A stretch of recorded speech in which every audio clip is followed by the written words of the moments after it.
ఇంకా లీలా కంగారు పడకమ్మా, మర్చిపోట్ల, నీ గురించే మాట్లాడుతున్నా. చాలా ఆనందంగా ఉంది. చాలా రోజుల తర్వాత మన తెలుగు అమ్మాయి ఒక పెద్ద హీరోయిన్ అవ్వటం.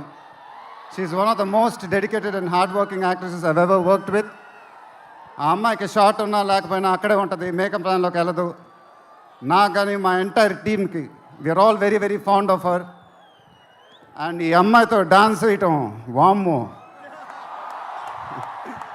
అదేం డాన్సు, హీరోలందరికీ తాట ఊడిపోద్ది. But really keep enjoying your work and you'll have an amazing and rocking career ahead. God bless you, ma. And then Meenakshi, thank you so much. ఈ అమ్మాయి మా సినిమాలో ఒక గెస్ట్ అపియరెన్స్ చేసింది. బట్ నేను త్రివిక్రమ్ గారు అడగానే అసలు ఏమి థింకింగ్ లేకుండా ఇమ్మీడియట్గా ఎస్ అని చెప్పింది. And I don't know how to thank you for that, because we really needed you for that character.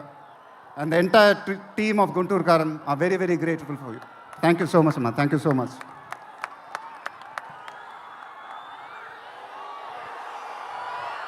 And ఇంకెవరి గురించి చెప్పాలి? తమన్ ఎక్కడో, తమన్ దా. తమన్ అంటే నాకు చాలా ఇష్టం, నాకు బ్రదర్ లాగా. And is always given his best. కానీ ఈ సినిమాలో మాత్రం ఆ లాస్ట్ పాట, కుర్చీ మడతపెట్టి అనే పాట, నేను త్రివిక్రమ్ గారు అడిగి ఇలా చేస్తామని అడిగితే అసలు ఆలోచించకుండా ఇమీడియట్గా మాకు ఇచ్చాడు. వేరే ఏ మ్యూజిక్ డైరెక్టర్ అయినా ఒక 10 డిస్కషన్ పెట్టేవాడు ఆ పాట గురించి. బట్ తమన్ అలా చేయకుండా మాకు ఇచ్చాడు. రేపు మీరు ఆ పాట చూడండి, థియేటర్లు బద్దలైపోతాయి. Thank you Thaman, thank you. I love you brother. ఇందాక ఏవి చూసినప్పుడు నాది 25th ఇయర్ అంట. అది నాకే అర్థం కాల, త్రివిక్రమ్ గారు కూడా చెప్పారు. 25 సంవత్సరాలు మీరు చూపించిన అభిమానం నేను ఎప్పుడు మర్చిపోలేను. ప్రతి ఏడు అది పెరుగుతూనే ఉంది. అది థ్యాంక్ యూ సో మచ్. మాటలు లేవు, ఏం చెప్పాలో నాకు తెలియదు. ఎప్పుడు చెప్తూ ఉంటానుగా, చేతులు ఎత్తి దండం పెట్టడం తప్ప ఏం తెలియదని.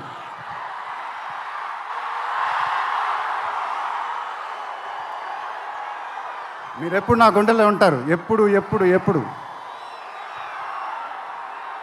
సంక్రాంతి నాకు బాగా కలిసి వచ్చిన పండగ, నాకు కానీ నాన్నగారికి కానీ. మా సినిమా సంక్రాంతికి రిలీజ్ అయితే అది బ్లాక్ బస్టరే. ఈసారి కూడా బాగా గట్టిగా కొడతాం, బాగా గట్టిగా. కానీ ఈసారి ఎందుకో కొంచెం కొత్తగా ఉంది, ఎందుకంటే నాన్నగారు మన మధ్యన లేరు, అందువల్లేమో. ఆయన నా సినిమా చూసి రికార్డుల గురించి, కలెక్షన్ గురించి చెప్తుంటే చాలా ఆనందం వేసేది. ఆ ఫోన్ కాల్ కోసం ఎదురు చూస్తూ ఉండేవాడిని. దానికోసమేగా ఇవన్నీ, ఈ సినిమాలు ఇవన్నీ. ఇప్పుడు అవన్నీ మీరే చెప్పాలి నాకు.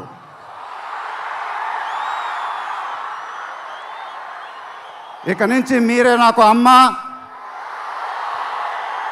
మీరే నాకు నాన్న, మీరే నాకు అన్నీ. మీ ఆశీస్సులు, అభిమానం ఎప్పుడు నా దగ్గరే ఉండాలని మనస్ఫూర్తిగా కోరుకుంటున్నాను. Thank you, thank you, thank you.